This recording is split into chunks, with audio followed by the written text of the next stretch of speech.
वस्सलामु अला सय्यिदिल अंबिया वल मुरसलीन अम्मा बाद फ़अऊज़ु बिल्लाहि मिनश शैतानिर रजीम बिस्मिल्लाहिर रहमानिर रहीम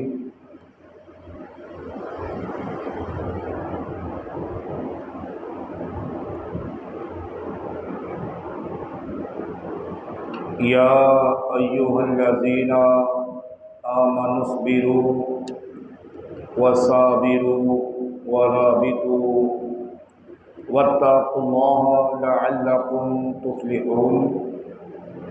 सदक़ल्लाहुल अज़ीम व सदक़ रसूलुहुन नबिय्युल करीम बिबरकातिही इन्नल्लाहा व मलाइकतहु युसल्लूना अलन नबिय्य या अय्युहल्लज़ीना आमनू सल्लु अलैहि व सल्लिमू तस्लीमा।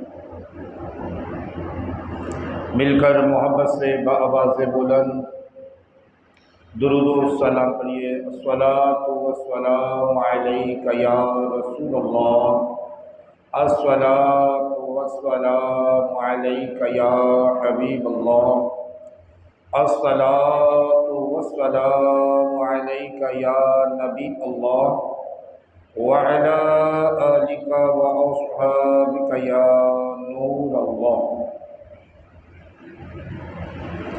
आज बरोज़ जुमा 29 मार्च और 18 रमज़ानुल मुबारक का दिन जो हमें देखना नसीब हुआ, अल्लाह रब्बे करीम की बारगाह में दुआ है कि हमें हक़ कहने, हक़ सुनने और उस पर अमल करने की तौफ़ीक़ मरहमत फरमाए। सूरे आले इमरान की सबसे आखिरी आयत मैंने आपके सामने तिलावत की है।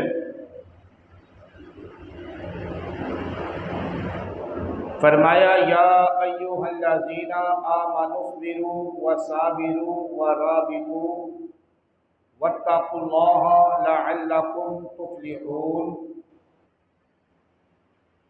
फरमाया ए ईमान वालो, सब्र करो और सब्र में दुश्मनों से आगे रहो।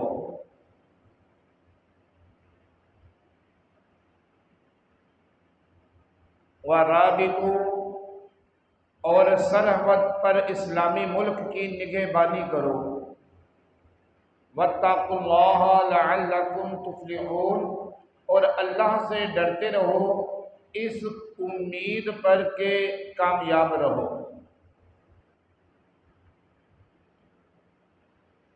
अब यहाँ पर अल्लाह रब्बे करीम ने इंसान के लिए कैसे कैसे इनामात अता फरमाए हैं, जिनमें से एक इनाम इंसान के लिए सब्र भी है।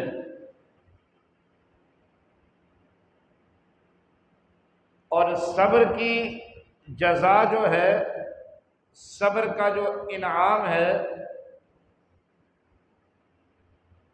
उसका अजर और उसका सवाब भी बहुत बड़ा है। पहले तो फरमाया या अय्युहल्लज़ीना आमनुस्बिरु, ए ईमान वालो सब्र करो। तुम्हें ज़ाती कोई तकलीफ मिल जाए, कोई गम मिल जाए, कोई परेशानी आ जाए, कोई रिस्क में तंगी आ जाए, बीमारी आ जाए, गमी आ जाए, औलाद का दुख मिल जाए, कारोबार का दुख मिल जाए, कोई घर की परेशानी आए, तो फरमाया सब्र करो, सब्र। या अय्युहल्लज़ीना आमनुस्बिरु, ईमान वालों सब्र करो। फिर आगे फरमाया वह साबिरू, साबिर बनो। साबिर बनो से मुराद क्या है कि अगर पहले तो जो था कि या अय्युहल्लज़ीना आमनुस्बिरू, तुम्हें कोई ज़ाती तकलीफ आए तो उस पर सब्र करो।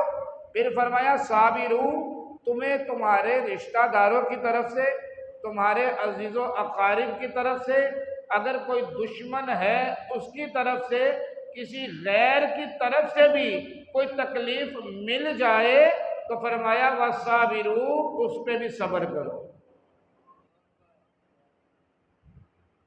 व राबितू, और हर वक़्त कमर बस्ता रहो, हर वक़्त तैयार रहो। सरहदों की निगहबानी के लिए, सरहदों की हिफाजत के लिए हर वक़्त लगे रहो, कोशा होते रहो, मेहनत करते रहो। वत्तकुल्लाह, और अल्लाह से डरते रहो, अल्लाह से डरते रहो। लअल्लकुम तुफ्लिहून, इस उम्मीद पर के कामयाब हो जाओ।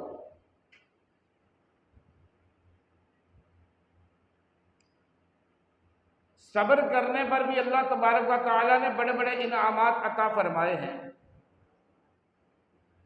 और सब्र जो है ये मोमिन लोगों का बहुत ही खास हिस्सा और उनके लिए तोहफा है। कुरान मजीद में कमोबेश 90 मरतबा, कितनी बार? 90 मरतबा सब्र की तलकीन की गई है। यानी कि अगर कोई बात एक मरतबा की जाए तो हमारे लिए वो भी पत्थर पे लकीर है, हमारे लिए वो भी अमल करना लाजिम और ज़रूरी है। लेकिन एक बात रब ताला बार बार बार बार बार बार तकरार फरमाए तो इसका मतलब यह है कि वो बात इंतहाई ज़रूरी है, बहुत लाजिम है। तो इसलिए कुरान मजीद फुरकान हमीद में 90 से ज़ायद मरतबा सब्र की तलकीन की गई है। और नबी पाक अलैहिस्सलाम की अहादीस जो है वो तकरीबन कमोबेश 900 से भी ज़्यादा है सब्र के ऊपर। आप उठाइए कुरान मजीद, अल्लाह रब्बे करीम ने फरमाया व बश्शिरिस साबिरीन, ए महबूब खुशखबरी दे दीजिए सब्र करने वालों को। सुभान अल्लाह, फरमाया खुशखबरी दे दीजिए सब्र करने वालों को। फिर अल्लाह फरमाता है इन्नल्लाह मअस साबिरीन, सुन लो अल्लाह जो है वो सब्र करने वालों के साथ है। सुभान अल्लाह। फिर फरमाया या अय्युहल्लज़ीना आमनुस्तईनु बिस्सब्रि वस्सलाह, ए ईमान वालो मदद तलब करो नमाज से और सब्र से। तो आज हम इंशाअल्लाह अज़्ज़ व जल जो गुफ्तगू करेंगे वो सब्र के ऊपर करेंगे। सब्र से मुराद क्या है? सब्र से मुराद उलमाए कराम ने लिखा है, मुफस्सिरीन ने भी यही लिखा है कि अपने आप को उस चीज़ से रोक लेना जिससे इंसान की अक्ल और शरीयत उसको रोकने का तकाजा करे, उसको रोकने के लिए मना करे, इस चीज़ को सब्र कहा जाता है। अगर किसी चीज़ पे दिल कर रहा है और वो जायज़ काम भी नहीं है, उस पर भी अपने आप को रोक लेना, ये भी सब्र है और अल्लाह का खौफ भी है। आज उम्मत मुस्लिमा के अंदर जिस चीज़ की ज़रूरत है वो है अल्लाह रब्बे करीम पे तवक्कल। क्या है? अल्लाह रब्बे करीम पे तवक्कल और दूसरा सब्र करना। दूसरा क्या है जी? बोलिए क्या है? अच्छा, तवक्कल भी हो अल्लाह पे और फिर बंदे की तबीयत भी सब्र वाली हो, तो फिर अल्हम्दुलिल्लाह इसकी बरकतें भी जो होती हैं वो ला तादाद और ला ज़वाल मिलती हैं। सुभान अल्लाह।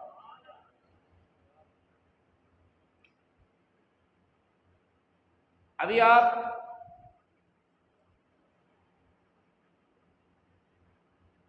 सब्र देखना है तो फलस्तीन वालों का देखिए। अगर सब्र देखना है आज के ज़माने में, अगर कोई सब्र की कहानी आपने देखनी है तो आप फलस्तीन वालों को देख लीजिए। 15 से 20 हज़ार बच्चे ज़िबा हो चुके हैं, कट चुके हैं, लेकिन अगर किसी का बाजू नहीं है, किसी की आंख ज़ाया हो चुकी है, किसी की टांग कट चुकी है, लेकिन उससे भी अगर कोई पूछ रहा है कैफ़ा हाल, तो वो कहता है अल्हम्दुलिल्लाहि रब्बिल आलमीन। आज की तारीख में अगर सब्र की तारीख किसी ने पढ़नी है तो वो फ़लस्तीन की तरफ नज़र दोहरा कर देख लीजिए।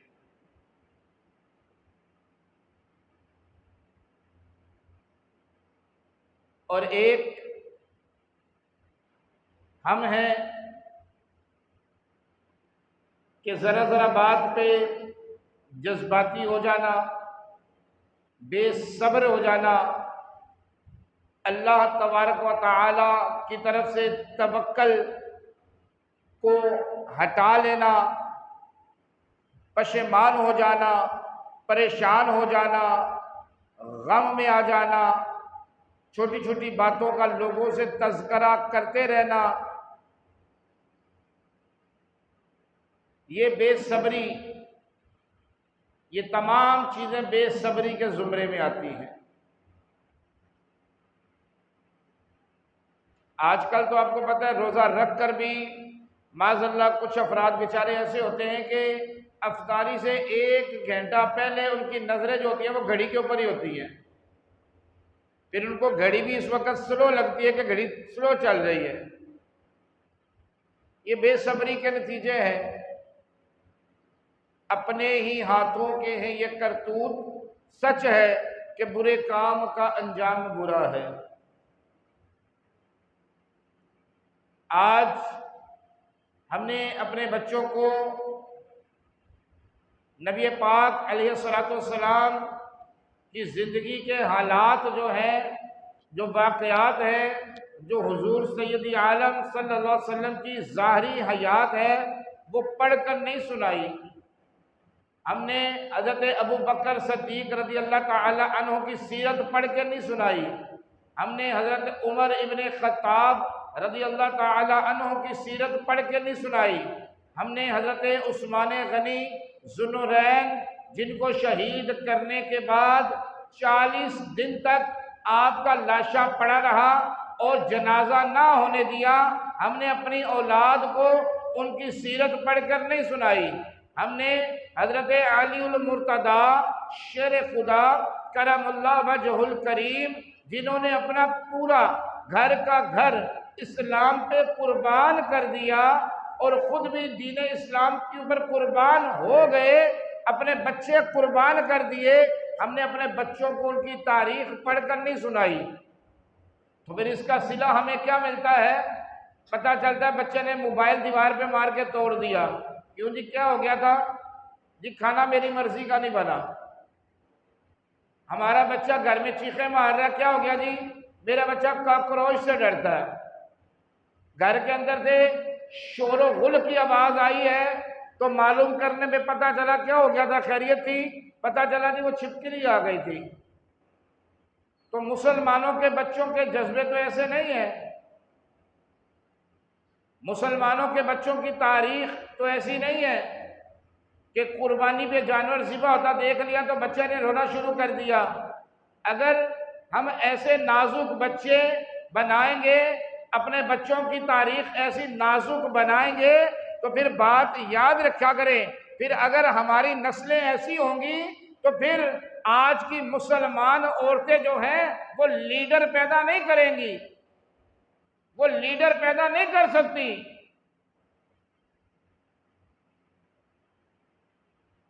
फिर ये बच्चे पहाड़ों में, जंगलात में मुजाहिदों के साथ कैसे जाके लड़ सकते हैं? जहाद के नाम पे ये कैसे खड़े हो सकते हैं? इनको तो मालूम ही नहीं है, जहाद का माना ही नहीं मालूम होगा, फिर इनको जहाद है क्या? नबी पाक अलैहिस्सलाम से बढ़कर सब्र करने वाला कोई नहीं है, ऐसा है या नहीं? नबी पाक अलैहिस्सलाम से बढ़कर सब्र करने वाला कोई नहीं है। लेकिन जब हुजूर का ज़ाहरी विसाल हुआ तो घर में खाने का एक दाना नहीं था, लेकिन दीवार पर 14 तलवारें लटक रही थी जहाद के लिए। सुभान अल्लाह कहेंगे तो आपके कोई पैसे नहीं लगेंगे, यहाँ कोई आपको रोजा नहीं लग जाएगा। हाँ, जिनका कलमा पड़ा उनकी शान के लिए सुभान अल्लाह कहना है कि घर में खाने को अनाज नहीं है, लेकिन दीवार पर 14 तलवारें जहाद के लिए तैयार लटकी हुई हैं। ये ईमानी जज्बे है। आज मुसलमानों के बच्चों को सारी रात मोबाइल यूज करते करते बेचारों की आंखें बंद हो जाती हैं। आधे बच्चे तो वैसे नींद के मारे हैं, बोलो कुछ तो करते कुछ है, दिमाग ही हाजिर नहीं है। ये 18 साल, 20 साल, 22 साल के बच्चों के दिमाग अपनी जगह पे कहाँ टिकाने पर है? इनको बोलो कुछ तो करते कुछ है, काम कुछ, सामान कुछ लेने में जो लेकर कुछ आ जाते हैं। तो इन तमाम चीजों की वजह क्या है?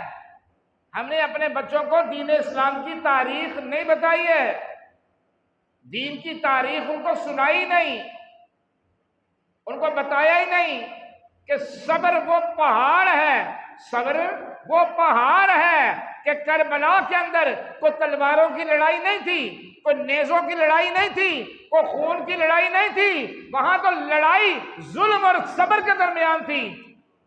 ज़ाहिरन जीत तो यजीद की हो गई, इब्ने जियाद की हो गई, नारे तो इब्ने जियाद के लग गए, ज़ाहिरन तो जीत उसकी हो गई। लेकिन क़यामत तक गली गली या हुसैन या हुसैन या हुसैन होता रहेगा।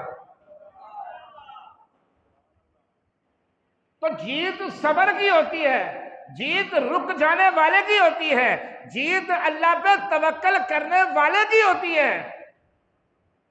ये हमने अपनी नस्लों को, अपने बच्चों को क्या बताया? हमने तो बताया कि अगर सामने वाला बात ना सुने तो फौरन उसका गिरेबान पकड़ लेना है। आप देखिए रोडों पे लोग रोजा रखे हुए हैं, लेकिन गाली गलौच आम है, लड़ाई झगड़ा चल रहा है, पुलिस वाले भी लड़ रहे हैं, सार्जेंट भी लड़ रहे हैं, सब एक दूसरे को गाली माँ बहने कर रहे हैं। क्यों? और आगे से लोग ये फालतू की बकबक करते हैं, लोग जिनको रोजा लग रहा है। अस्तगफिरुल्लाह। यानी कि अल्लाह का फर्ज अदा करेंगे, रोजा रखेंगे तो उससे गाली गलौच में इजाफा हो जाएगा, गुस्से में इजाफा हो जाएगा, या दिल में नरमी पैदा होगी। आप बताइए ना क्या होगा? उससे मुसलमानों पे जुल्म करने का जज्बा ज्यादा बढ़ेगा या सब्र पैदा होगा, या इंसान का दिल नरम होगा, दूसरे मुसलमान के लिए हुस्न सलूक करने का जज्बा बढ़ेगा। आगे से लोग फालतू में ऐसी बकबक कर रहे होते हैं रोडों पे जी उनको रोजा लग रहा है, और दो चार लोग देखने वाले भी सर ला रहे होते जी जी जी जी जी। आज तो वो जमाना है कि जिन्हें लाया गली के अंदर नाइट चोट चल रही, पता होता नहीं है कुछ, ना दीन की मालूमात होती है, ना दुनिया की मालूमात होती है। अल्लाह के सब्र तो वो चीज है कि नबी पाक अलैहिस्सलाम से बढ़कर सब्र करने वाला कोई है ही नहीं। नबी पाक अलैहिस्सलाम, अब देखिए सब्र का इनाम मैं आपको सुनाता हूं, तवज्जो दीजिए मेरी तरफ। नबी पाक अलैहिस्सलाम ने जब तमाम अहले मक्का को, तवज्जो है आप कीजिए हज़रत जी, अहले मक्का को जमा किया, बुलाया और फरमाया क्या तुम लोग मुझ पे यकीन करते हो, मुझे क्या मानते हो? उन्होंने कहा जी हम आपको सादिक अमीन मानते हैं, सच्चा मानते हैं। नबी तो नहीं मानते थे वो। तो आपने फरमाया अगर मैं ये कहूं कि इस पहाड़ के पीछे से एक लश्कर आ रहा है, वो आके तुम्हें तबाह बर्बाद कर देगा, तो क्या मेरी बात मान लोगे?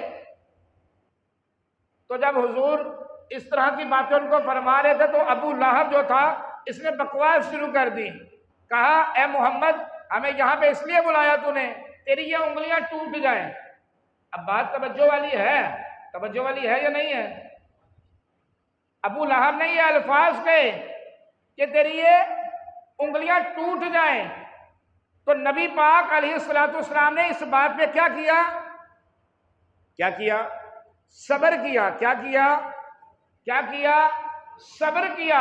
जवाब पलट के ना दिया तो रब ने फरमाया कि अगर अबू लहब की नस्ल को तबाह ना कर दूं तो महबूब मुझे भी रब किसने कहना है?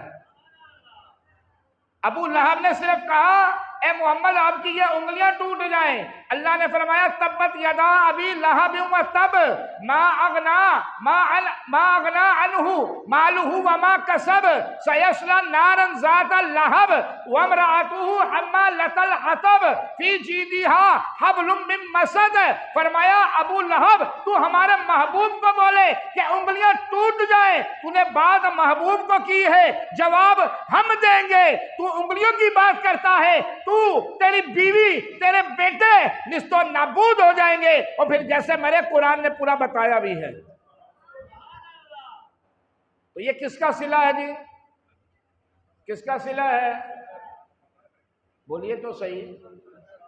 ये सब्र का सिला है कि बात तूने हमारे महबूब को की है, जवाब हम देंगे। तूने सिर्फ उंगलियों की बात की है। ए अबू लहब, तू तबाह बर्बाद हो जाए, और तू तो तबाह हो ही गया। फिर अबू लहब की बीवी जैसे मरी, वो लकड़ियों का गट्ठा सर पर उठाकर जा रही थी, फरिश्तों ने रस्सी गले में डालकर खींच के मारा, वो भी इसमें बयान है। फिर 2 बेटे मरे, वो भी इसमें बयान है। तो ये सब्र की मार जो होती है ना, सब्र की जो मार होती है वो बहुत खतरनाक होती है। क्योंकि जो फैसला अल्लाह पे छोड़ देता है ना, जो अपना फैसला अल्लाह पे छोड़ देता है, जैसा कि नबी पाक अलैहिस्सलाम ने इरशाद फरमाया, अगर तुम्हारे साथ किसी ने ज्यादती की और तुम बदला लेने पे कादर भी थे, तुम बदला लेने पे, आपका भी रोजा तो हमारा भी रोजा, अब बोले तो सही। फरमाया तुम बदला लेने पे कादर भी थे, बदला ले सकते थे। ऐसा नहीं है कि किसी ठेले वाले से, किसी कबाड़ वाले से लड़ाई हुई तो मार मार के उसके धुएं निकाल दिए, और कोई लैंड क्रूजर वाला गुजरा तो नहीं जी मैं तो सब्र कर रहा हूं। ये सब्र नहीं है, ये सब्र है जी, ये सब्र नहीं है। सब्र ये है कि जो गरीब होता, अमीर होता, छोटा होता, बड़ा होता, तुझे एक बात नागवार गुजरी, लेकिन तू ये कहता कि अल्लाह ने फरमाया है वह बशीर साबिरीन, महबूब खुशखबरी दे दो सब्र करने वालों को। अल्लाह ने फरमाया है इन्नल्लाह मअस साबिरीन, सुन लो अल्लाह जो है वो सब्र करने वालों के साथ है। अगर ये बात मेरे दिमाग में आ गई और फिर मैंने सब्र कर लिया, तो फिर हुजूर ने फरमाया कि बदला लेने पे कादर भी हो और बदला ना ले, फरमाया कल बरोज क़यामत वो मेरे साथ ऐसे होगा जैसे ये 2 उंगलियां हैं। बताइए कितनी बड़ी बात है। तो ये सब्र के बड़े फायदे हैं। सब्र और अल्लाह पे तवक्कल, ये 2 चीजें अगर इंसान को मिल जाए, ये 2 चीजें अगर इंसान को मिल जाए तो यकीन माने इंसान जो है वो अल्लाह का वली बन जाए। आप कुरान मजीद उठाए तो सही, पढ़े तो सही कभी। फरमाया इन्नल्लज़ीना क़ालू रब्बुनल्लाहु सुम्मा इस्तक़ामू ततनज़्ज़लु अलैहिमुल मलाइका। फरमाया है मेरे बंदे, जब तूने मुझे अपना रब मान लिया, रब सब मानते हैं, कौन नहीं मानता। जब तूने मुझे अपना रब मान लिया और फिर तेरे पर परेशानियां आई, गम आए, तकलीफें आई, दुख आए, सब कुछ आया, क्योंकि अल्लाह तबारक व तआला कभी किसी को दे के आजमाता है और कभी लेके आजमाता है। लेकिन जब देता है तो फिर बंदा कहता है ये मेरे रब का मुझ पे फजल है, अल्लाह को मेरी इबादत कबूल हो गई बस। और जब रब लेके आजमाता है तो बंदा बजाय सब्र करने के वलवला कर देता है। और इतने शिकवे इतने शिकवे इतने शिकवे कि बंदों पे करते करते हम रब और रसूल पे भी शिकवा करने लग गए। फरमाया इन्नल्लज़ीना क़ालू रब्बुनल्लाहु सुम्मा इस्तक़ामू ततनज़्ज़लु अलैहिमुल मलाइका, फरमाया ए बंदे अगर तूने मुझे रब मान लिया फिर परेशानियां भी आई, गम भी आए, तकलीफें भी आई, लेकिन तूने सब्र किया। तूने क्या किया? सब्र किया, इस्तिकामत से खड़ा रहा और अपने रब की तरफ ही निगाह रखी। तो फरमाया सुम्मा इस्तक़ामू ततनज़्ज़लु अलैहिमुल मलाइका, हम तुझे बेसरो आसरा नहीं छोड़ेंगे, हम फरिश्तों के जरिए तेरे ऊपर रहमतों की बारिशें कर देंगे। सब्र की दास्तानें तो एक से एक है। तबीयत भी अब सही नहीं है और टाइम भी कम है, लेकिन आप सब्र की दास्तानें अगर देखनी है तो कुरान मजीद पढ़िए, लेकिन पढ़कर फिर इसमें अमल भी करे, पढ़कर इस पर अमल भी करे।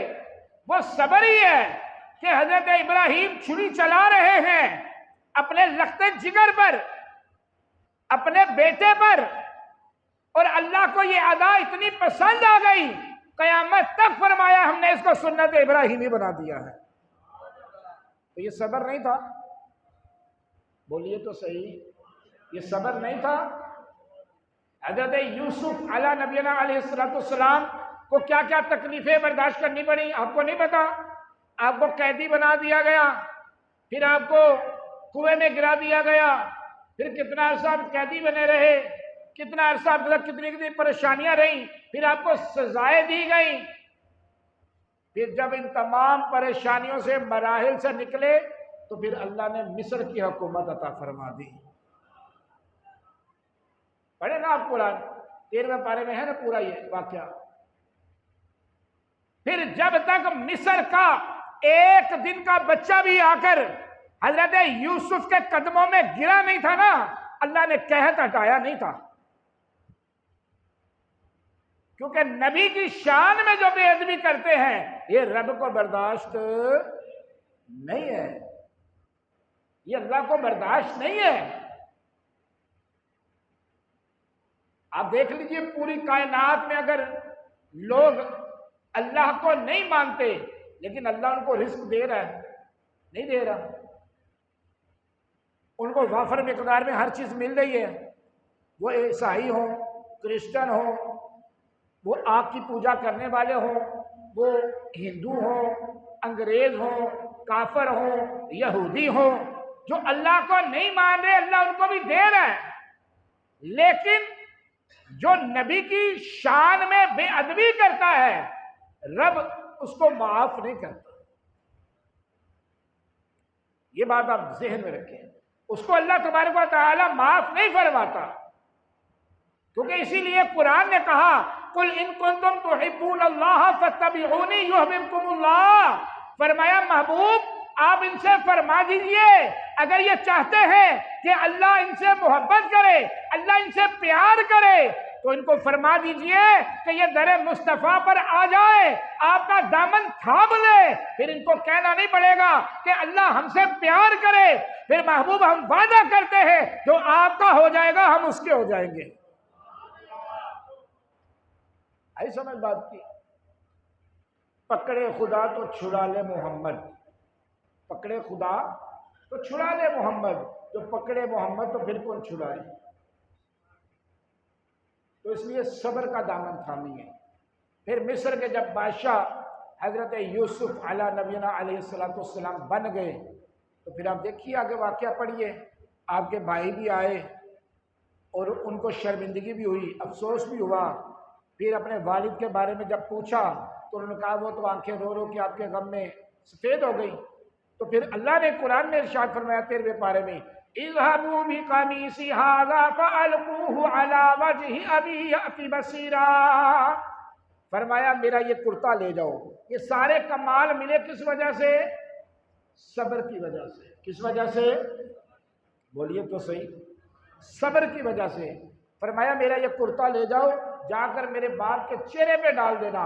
इज़हबू बि कमीसी हाज़ा फ़अल्क़ूहु अला वजही अबी याति बसीरा। फरमाया मेरा कुर्ता ले जाओ, जाकर बाप के चेहरे पे डाल दो, अल्लाह उनकी आंखें रोशन कर देगा।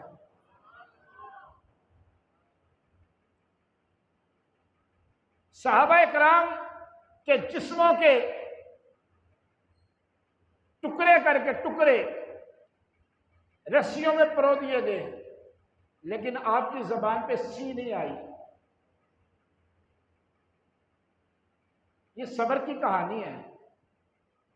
आज अगर अभी 10 मिनट के लिए लाइट चली जाए तो फिर हमारे सब्र का जो नजारा है वो हमारे सामने ही होगा।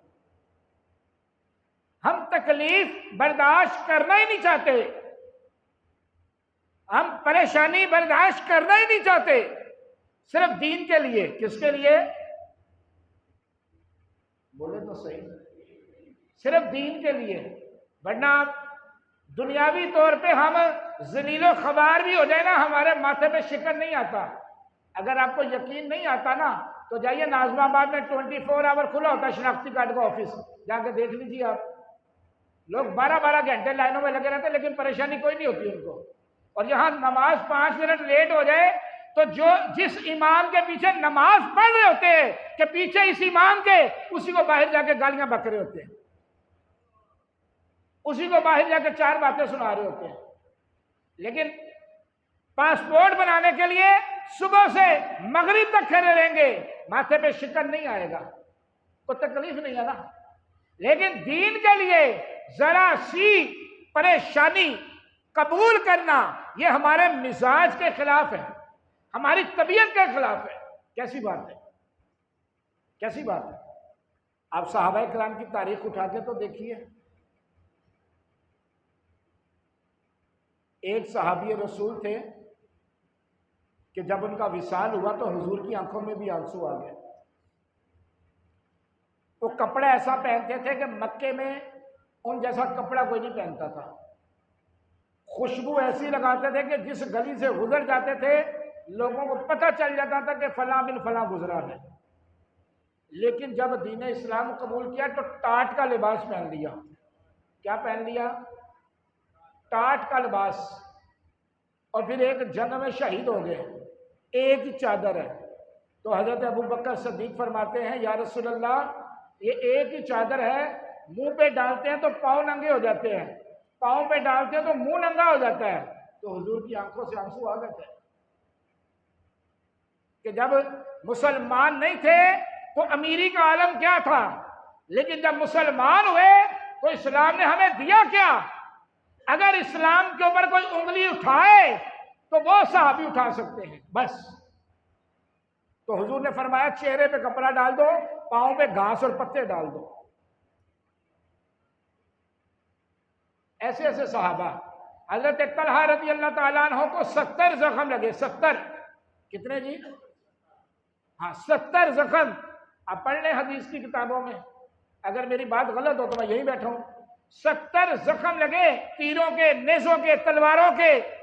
मजाले के उफ भी की हो, मजाले उफ भी की हो उन्होंने, सवाल ही पैदा नहीं होता। और यहां पे हम रोजा रख के अल्लाह पे एहसान चढ़ा रहे होते हैं। जरा जरा बात में हम बाजार में बोल रहे होते हैं, यार रोजा, कुछ तो शर्म करो, यार रोजा रखा हुआ, कुछ तो ख्याल करो।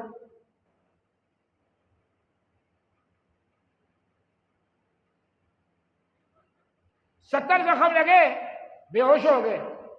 सैयदना सिद्दीक़ अकबर रज़ी अल्लाह ताला अन्हु ने, दरवाजा खोल के बांध दो।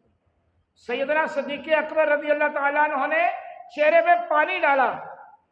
पानी जब डाला तो हजरत तलहा उठकर, यह बात सुनिए आप सब, तवज्जो है आप सबकी। आप बताइए, अगर 70 जख्म लगे हो, बंदा रोड पे गिरा हो, 70 ने 7 भी लगे हो तो ऐसी की तैसी हो जाती है। 70 जख्म, वो भी तलवारों के, नेज़ों के। तो उठकर बंदा ये ना बोले कि मेरा क्या होगा, मैं बचूंगा कि नहीं, नहीं, बल्कि ना ना, उठते साथ ही सैयदना सिद्दीक़ अकबर से पूछा, सिद्दीक सारी बातें छोड़ो, बताओ मेरे आका कैसे हैं। सुभान अल्लाह, बोलिए ना सुभान अल्लाह। उठ के कहा, बताओ मेरे आका कैसे हैं। तो हजरत सैयदना सिद्दीक़ अकबर फरमाते हैं, हुजूर सलामत है। हुजूर ने फरमाया कि आपके चेहरे में मैं पानी डालूं। तो जब ये बात आपके कानों में आई, फरमाया कुल्लु मुसीबतिन बादका जलन। हुजूर सलामत है, तो ये तो मुसीबत ही कुछ नहीं है। क्या ये सबर नहीं है? ये सबर नहीं है। आखिरी वाकया, क्योंकि गला मेरा भी थक गया, आपको आखिरी वाकया मैं एक सुना देता हूँ, सुनाओ अगर आपकी तवज्जो है तो, नहीं है तो कोई मसला नहीं है। किस किस की तवज्जो है? सुभान अल्लाह, तो आप बोल ही नहीं रहे। मेरे लिए नहीं बोलनी, अल्लाह की पाकी के लिए बोलेंगे तो इंशाअल्लाह जन्नत में दरख्त भी लग जाएंगे। सुभान अल्लाह। बस अब ये वाकया आपने सुनना है और अपनी जिंदगी का पूरा नक्शा चेंज करना आपने, बोले इंशाअल्लाह ताला। हजरत आसिम, कौन? हजरत आसिम, कौन? आसिम, ये हजरत अबू बकर सिद्दीक रज़ी अल्लाह ताला अन्हो की जो बड़ी बेटी है ना, हजरत अस्मा, ये उनके बेटे हैं। ये उनके, यानी कि हजरत अबू बकर सिद्दीक के नवासे हो गए, ठीक है, हजरत अस्मा के बेटे हैं। तो जब हजरत आसिम जो है ना, ये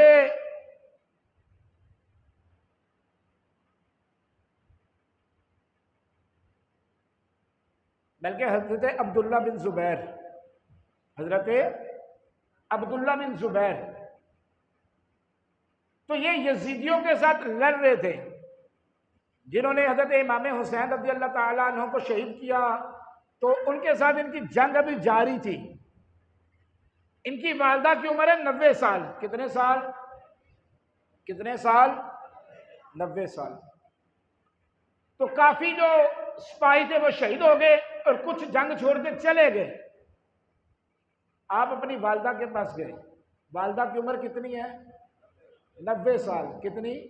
हजरत अस्मा रज़ी अल्लाह ताला अन्हा की।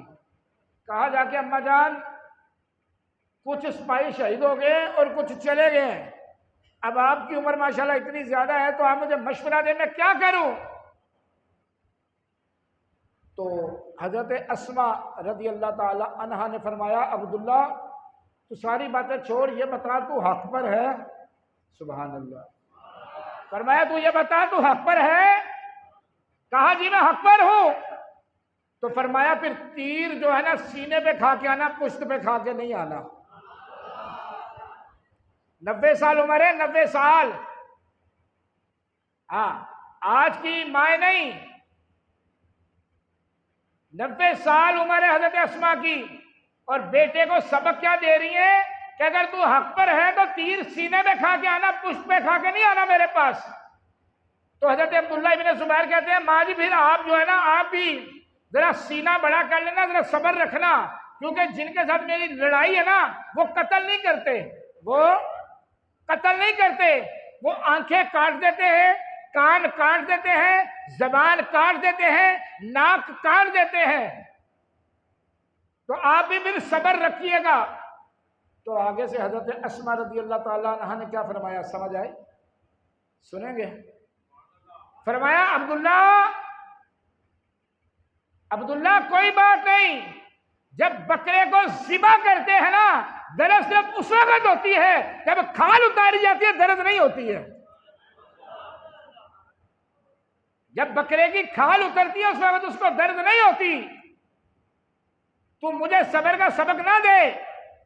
फिर आप चले गए और आपको शहीद करके मक्के के चौक में लटका दिया गया। तो जो सामने फौज का सिपा सलार था, उसने हजरत अस्मा रज़ी अल्लाह ताला अन्हा को बुलाया। 3 से 4 दिन आपका लाशा लटका रहा, 3 से 4 दिन मक्के के बाजार में। तो जब आप गई तो कहा, आपको पता है आपका बेटा कहाँ है? आपको पता है आपका बेटा कहाँ है? 4 दिन हो गए हमने वो लटकाया हुआ ऊपर। तो देखकर आंखों में आंसू नहीं आए। कहा क्या करूं, इसको बचपन से शाहसवार बनने की आदत थी, इसका पांव कभी जमीन पर टिकता ही नहीं था, इसने सारी उम्र घोड़ों की पुष्ट में गुजारी है। तू मुझे क्या डरा रहा है? तुझे पता इसकी गुड़ती जो है, इसको गुड़ती किसने दी है? इसको गुड़ती देने वाले मोहम्मद अरबी है। ये किस खानदान से ताल्लुक रखता है? इसको बचपन से ही घोड़े की पुष्ट पर बैठने की आदत थी, जमीन पे इसने पांव कभी रखा नहीं है ज्यादा। ये वो माए है। तो ये एक सब्र का सबक है। काश के हमारे अंदर भी सब्र पैदा हो जाए, हम भी सब्र करने वाले बन जाएं, सब्र की तलकीन करने वाले बन जाएं, अपने मुसलमान भाइयों के लिए, एक दूसरे के लिए नरम हो जाए। तो आज जुम्मे का यही पैगाम है। अल्लाह तबारक व तआला हमारे दिलों को नरमी अता फरमाए, सब्र करने की तौफीक अता फरमाए। अल्लाह रब्बे करीम हम सबको अमल की तौफीक अता फरमाए, जो सुना इस पर ख़ुद भी अमल करने की और दूसरों तक पहुँचाने की तौफीक अता फरमाए। ऐलान समाअत फरमा लीजिए। जामा मस्जिद हाजा के अंदर